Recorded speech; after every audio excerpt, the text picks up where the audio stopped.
I have the Iraqi Foreign Minister Fouad here with me to discuss all of these developments, and we will start with the Iranian strikes on both Iraq and Syria. Iran says it carried out precise and targeted strikes on what it says were terrorist headquarters in Idlib in Syria and a Mossad-affiliated centre in Erbil, Iraq. You have summoned the Iranian charge d'affaires in Baghdad to protest against the attacks, as has the US, France and others.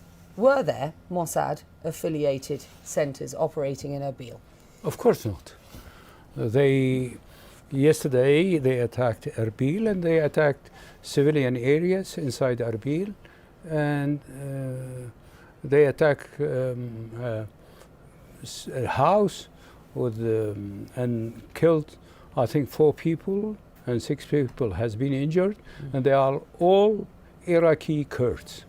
This comes on the heel of the recent US drone attack in Baghdad. How can Iraq ensure it doesn't become the stage in what is an escalating regional conflict here? It is unfortunate, the tension between Washington and Tehran. Usually when there is tension between these two countries, the Iraqis are paying the price, and the fight is going on Iraqi soil. And now the tension between Israelis and Iranian also, it is the same. That's why the Iranian, they don't want or they cannot attack Israel. Then they are searching for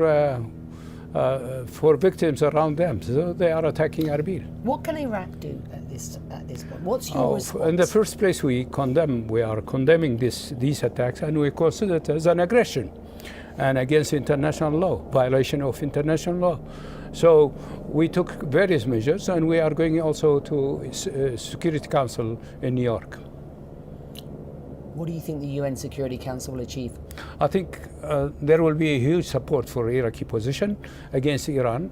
Iran is in fact isolated from the world. So if Iraq is going to Security Council and Iraq has been considered as an ally to Iran, then it will create huge problem inside You've talked Tehran. about the escalating tension between the US and Iran, and you're pinpointing Gaza as part of that.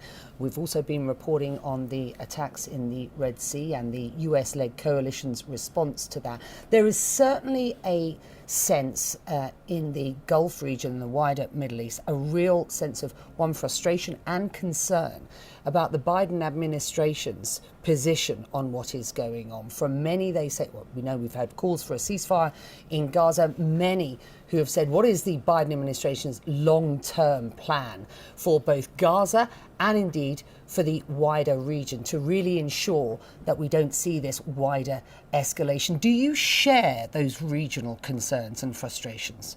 Let me first mention the situation in Gaza. The war against the people in Gaza, it created huge problem, not only for the Palestinian people, but also for the entire region. So to stop the war and to increase and open the door for more humanitarian aid for Gaza, that will help. So stopping the war in Gaza and putting more pressure on Netanyahu's government, that will be the first step to reach into a situation with less tension in the region. But as for the United States policy, I understand that now the whole process of election started, in fact, and this is up to United States government which kind of policy they are developing.